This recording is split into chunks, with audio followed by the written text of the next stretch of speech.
Hello po, ayan. Nagtatahulan ng aking mga aso. May dumaan na naman po din sa amin. Kaya po basta may dumaan ay ganari po aring mga arena, tahol.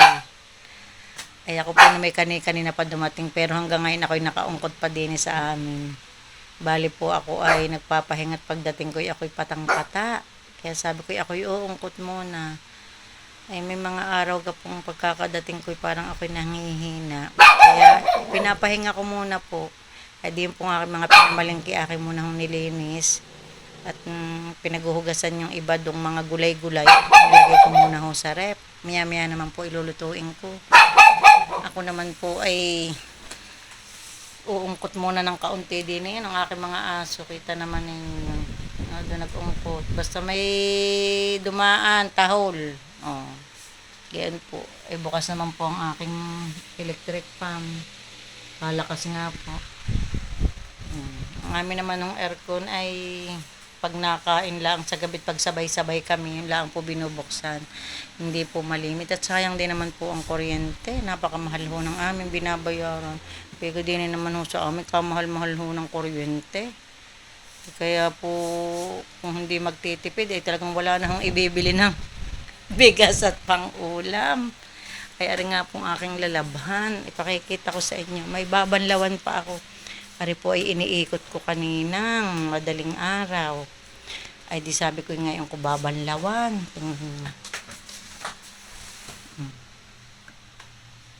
May ilang puti po pero madami po dyan ay di kulay. Mga puti po ay hindi ko pa nalalabhat. Hindi ko pwede pong isabay sa mga di kulay. Ayan po ay bukas ko uli ng gabi or ng hapon ko ipapaikot. Tapos ang sa Sabado ng paumaga ay yung mga pantalon dahil kahit gaho kami aapat din eh.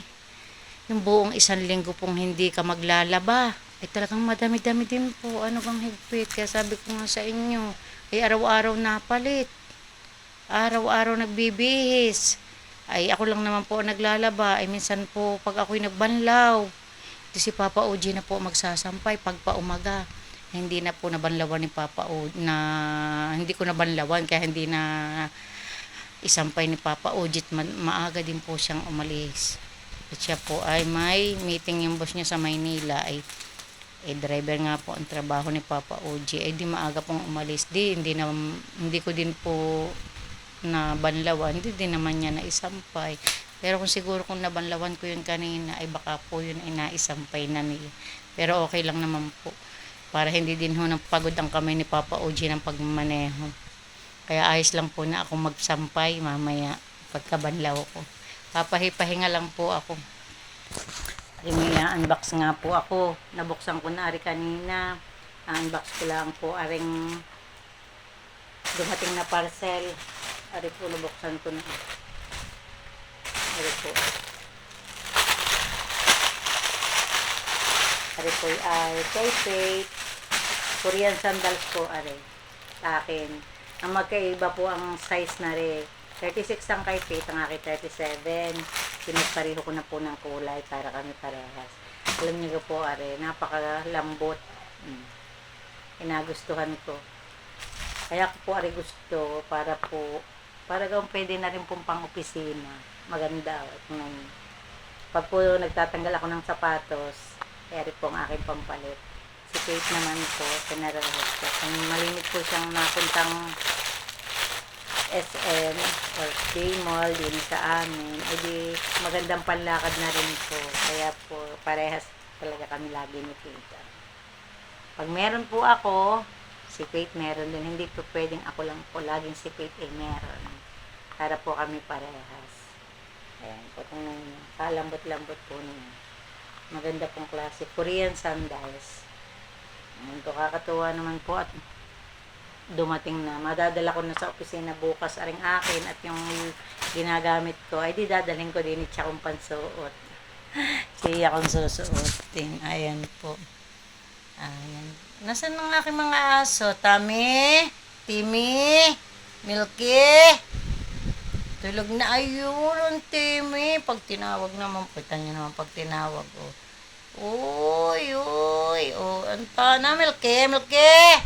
Nasaan ang Milky? Nasaan ang Milky? Ha? Nasaan ang Milky? Ay, shoot. Oh, yun. Natan yung aking mga ano. Oh. Ayun.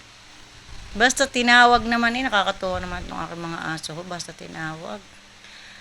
Ang aking laang tuwa din sa mga asong are. Kasi sigla. Dahil kahit po mainit din sa amin, awa ng Diyos naman po, hindi nagkakasakit. Dahil po palagi namin pinapaliguan. Hali-halin hinano ang mag-aama ng pagpapaligo. Pag po bago umalis, papasok sa trabaho, o di kaya hoy si Benedict, o si JR, yung isa kong anak na naparine, ay pag po nakakapahinga, ay di sila magpapaligo sa gabi.